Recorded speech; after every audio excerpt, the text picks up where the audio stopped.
What if I told you that the solutions to our biggest problems, we're talking energy, infrastructure, even medicine, what if they weren't waiting to be invented, but were already all around us?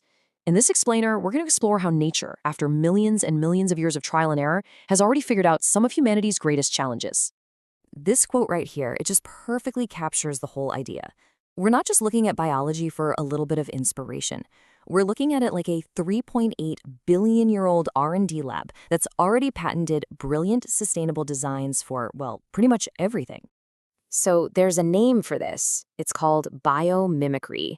And really, it's just the art and science of asking a simple question. How would nature solve this? And then taking that genius and applying it to our own challenges. All right, so let's start big. I mean, really big. We're talking infrastructure, logistics, and energy. You know, the massive systems that keep our world running. And for this, our first teachers are some of nature's most impressive and sometimes most surprising heavyweights. It sounds like a riddle, doesn't it? But this question, it actually leads to one of the most incredible examples of biological problem solving ever discovered. The answer is just so elegant. So researchers in Japan, they took a map of Tokyo and put little oat flakes on it to represent the major cities. Then they let loose a yellow slime mold, a brainless, single-celled organism. And get this, in just 26 hours, it grew a network connecting all the food sources that was a near-perfect match for the actual Tokyo subway system. Just incredible. And you know, this isn't just a cool science experiment. This living algorithm is now being used to design better logistics networks and to map out faster, more efficient evacuation plans, solving incredibly complex routing problems that can totally stump our best supercomputers. Okay, so from logistics, let's switch gears to energy. With wind power, efficiency is the name of the game. It means more clean energy from the very same gust of wind. So how do we get a huge boost like that? Well, the answer is completely counterintuitive. I mean, for decades, we've designed wings, propellers, and turbines to be as smooth as possible. You want clean airflow, right? Well, turns out nature had a very different idea. Just take a look at the humpback whale. This is a 40-ton animal that is unbelievably agile, and it's all thanks to these bumps or tubercles on its flippers. These bumps actually help the flipper grip the water. So when you apply that same bumpy design to a wind turbine, the blades can grip the air better, capturing more energy, especially at those lower, more common wind speeds. And the result of that simple little tweak? A staggering 20% increase in energy capture. That one design idea, inspired by a whale, is making wind energy more viable in thousands of new places all over the globe. Okay, let's move on to our next group of innovators, the organisms that have absolutely mastered survival in the harshest conditions you can imagine. Their strategies for thriving are now becoming our strategies for solving some really critical resource challenges. Water scarcity is one of the most urgent problems facing humanity, but the answer might just be blowing in the wind, literally in one of the driest places on Earth. The shell of the Namib desert beetle is a total masterpiece of engineering. It's covered in these hydrophilic, or water-loving, bumps right next to hydrophobic, or water-repelling troughs.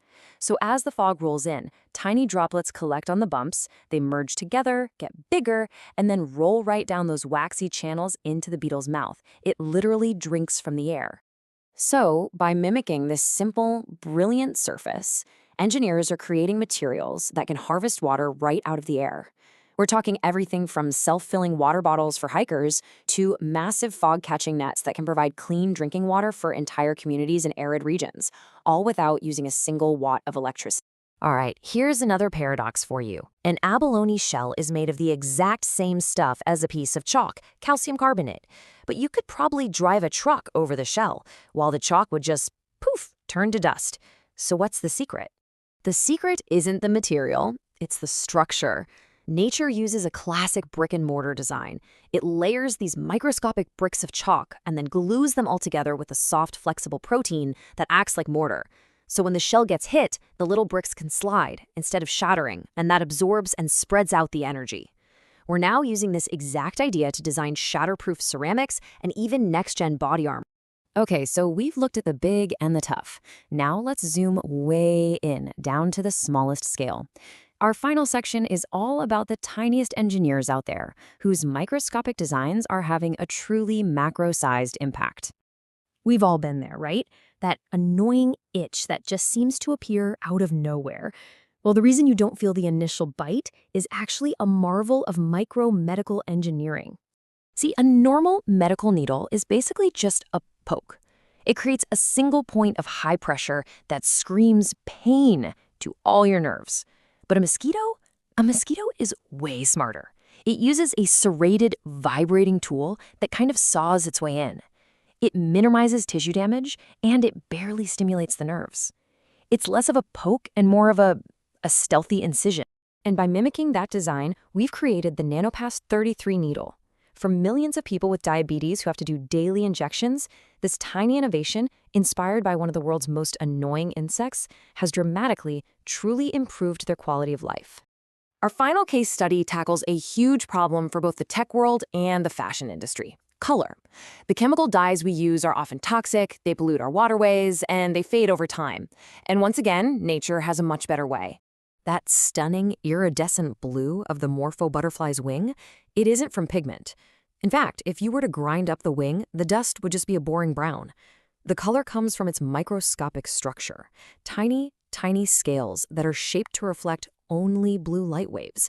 It's physics, not chemistry. This is called structural color, and it never fades and is completely non-toxic. So, from slime molds that map subways to butterflies that inspire pollution-free paint, what's the ultimate lesson here? What are the core principles driving nature's incredible blueprint for innovation? It really boils down to these key principles. Nature always, always optimizes for efficiency, just like the slime molds. It practices radical sustainability. The butterfly's color creates zero waste. Everything is resilient and time-tested, like that abalone shell. And it all operates in closed-loop systems, where one organism's waste is just another's food. It's just a fundamentally different and, frankly, smarter way to design our world. So the big takeaway is this. After billions of years of research and development, nature pretty much has an answer for everything. The challenge for us is to just get better at asking the right questions and to finally learn how to read the blueprint that's been all around us this entire time.